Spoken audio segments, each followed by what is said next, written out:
사과는 없고 독백과 훈시로 끝난 박근혜 대통령의 대국민 담화 참으로 유감스럽습니다. 박근혜 대통령의 대국민 담화가 속빈 강정으로 끝났습니다. 오늘 대국민 담화는 서로 이야기를 주고받는 담화가 아니라 윗사람이 아랫사람에게 지시하는 훈시의 자리였습니다. 전 국민을 불안과 혼란에 빠뜨렸던 메르스 사태와 국정원 해킹 사찰 의혹에 대해서는 한마디 사과도 없으셨습니다. 또한 롯데그룹의 진흙탕 경영권 싸움에서도 보듯이 시급한 것은 재벌 개혁임에도 재벌 대기업의 후진적인 지배 구조에 대한 대책은 온데간데 없고 경영 실패의 책임을 노동자에게만 전가하는 노동개혁만 외치다 끝나버렸습니다. 국민에 대한 사과와 위로, 격려의 메시지를 밝히고 후반기 국정 운영에 대한 야당의 협조를 구하는 자리가 아니라 하고 싶은 말씀만 나열하는 자리였습니다. 청와대의 불통과 민생 파탄 경제, 무능한 장관, 받아쓰기 행정부의 정점에는 박근혜 대통령이 있음을 여실히 보여준 것입니다. 대통령부터 변해야 한다고 국민이 호소하고 있습니다. 박근혜 대통령이 이루고자 하는 노동, 공공, 금융, 교육의 4대 개혁은 일방 통행식으로는 절대 해낼 수가 없습니다. 국민과의 충분한 소통이 뒷받침되고 대화와 타협, 통합의 정치가 있을 때 비로소 가능한 것입니다. 민생 위기를 극복하기 위해서는 국민과 함께하는 국정 운영이 필요하다는 점을 다시 한번 당부드립니다.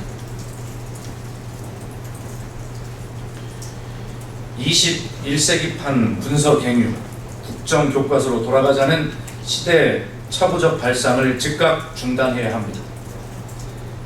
역사교과서의 국정교과서화 움직임이 보이고 있습니다.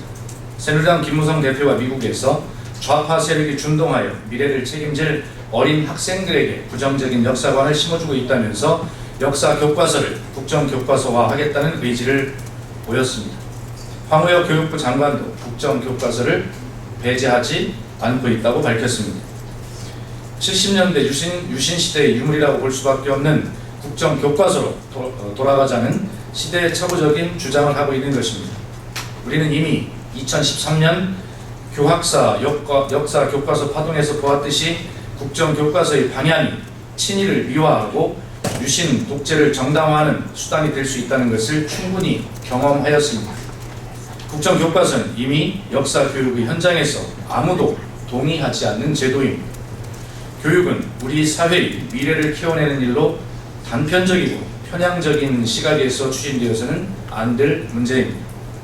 더욱이 정권의 입맛에 맞게 교육 내용을 통제해 자유로운 인간상의 형성을 막겠다는 발상은 21세기판 군서갱유에 지나지 않는다는 것을 박근혜 정부는 분명히 깨달아야 할 것입니다. 재벌 개혁은 선택이 아닌 국민적인 과제입니다. 롯데그룹에서 벌어지고 있는 부자지간의 경영권 탐심에 경악을 금할 수가 없습니다. 더욱 우려스러운 것은 재벌과의 경영권 다툼이 비단 한두 군데의 문제가 아니라 전체 재벌 기업들이 고질병이 되어버렸다는 것입니다. 소수의 지분을 가진 오너 일가가 복잡한 지분 구조를 이용해 우리 사회의 공적 자산을 좌지우지하는 현실에 국민의 실망과 배신감이 이만저만이 아닙니다. 재벌기업은 우리 경제의 중추이자 나라와 국민의 지원 속에 키워진 우리 사회의 공적 자산입니다.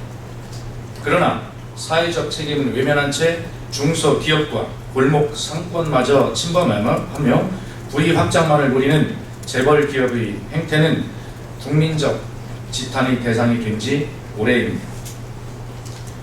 그럼에도 불구하고 박근혜 정부 2년 반은 부자 감세 등 친재벌 정책으로 일관해 우리 사회의 양극화만 가속화시키고 있습니다. 새정치민주연합은 5일 재벌 개혁을 위한 경제민주화 시즌2 공개 토론회를 개최했습니다. 재벌 개혁은 이제 선택이 아닌 국민적 과제임을 명심해야 합니다.